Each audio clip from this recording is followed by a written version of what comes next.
మాకు ఏం జీవితాన్ని చూస్తుంటేనే మాకు అర్థమవుతుంది.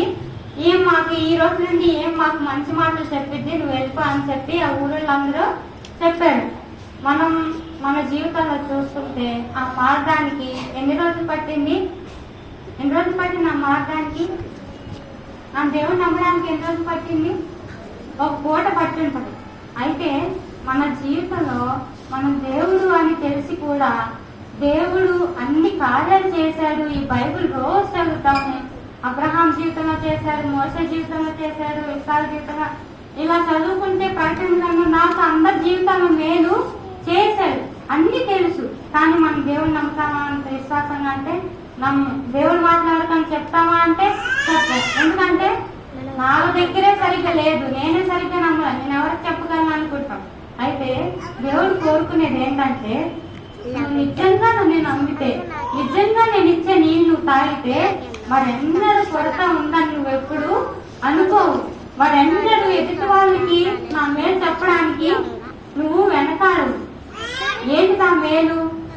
నీకున్న సిచ్యువేషన్స్ లో నేను ఇదే తాగుకోలేను, వాళ్ళకి ఏం చెప్తాను, వాళ్ళ నా పరిస్థితి చూసి నన్ను నువ్వు నీకే సరిలేదు మాకేం చెప్తావు అని అంటానని మనం చాలాసార్లు దేవుడి మాట చెప్పడానికి వెనకాడుతూ ఉంటాం. కానీ దేవుడు అంటాడు అదే పరిస్థితిలో నువ్వు నిలబడితే తునీకరణ రావచ్చు, నింద రావచ్చు, నువ్వు వేస్తూ నీకే సరిలేదు అని అనొచ్చు.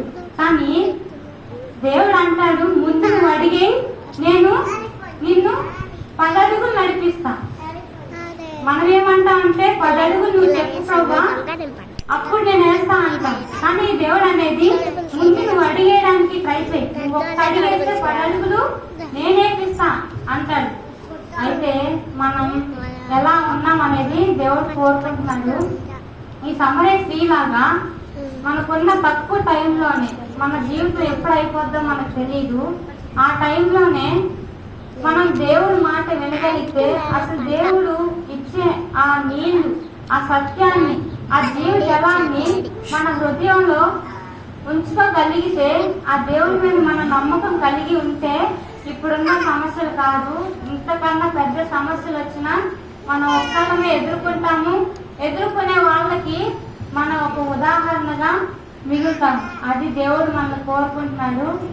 లాస్ట్గా నేను చెప్పే మాట ఏంటంటే, నేను చేతగాను, నా వల్ల కాదు, ఇది నేను చేయలేను, నా వల్ల కాదు, నేను దేవుడికి పనికిరాను, ఇక నుంచి నేను పదే పడిపోతున్నాను, దేవుడి మాట నేను వినలేకపోతున్నాను, నేను అందరికన్నా ఘోరంగా తయారైంది నా జీవితం అని చెప్పి ఎవరైతే అనుకుంటున్నారో వారందరికీ నేను చెప్పే మాట ఒకటే, నిన్ను ఫ్యూచర్ లో దేవుడు ఒక మంచి పాత్రగా, అనేక మందికి ఉపయోగపడే పాత్రగా నిన్ను చేయాలని దేవుడు కోరుకుంటున్నాడు. నీ ప్రాణం పోగొట్టుకోవాలని నువ్వు ఆశపడుతున్నావేమో నీకున్న పరిస్థితిని బట్టి. కానీ దేవుడు నీకు చెప్పేది ఒకటే, నువ్వు నీ సొత్తు కాదు. ఎవరి సొత్తు? నువ్వు దేవుని సొత్తు. దేవుడు పరలోకంలో ఉండే దేవుడు నీ రక్తం కన్నా, నీ ప్రాణం కన్నా ఆయన ప్రాణం ఎంతో విలువైంది. ఆ ప్రాణాన్ని నీకున్న ఈ చిన్న జీవితం కోసం ఆయన ప్రాణాన్ని ఏం చేశాడు? త్యాగం చేశాడు. ఆ త్యాగాన్ని ఎప్పుడు మర్చిపోబాకండి. మీకున్న పరిస్థితులను బట్టి కృంగిపోబాకండి. దేవుడి కోసం నిలబడడానికి ప్రయత్నించండి. మీ ప్రయత్నం మిమ్మల్ని గెలుపు దాకా తీసుకెళ్తుంది.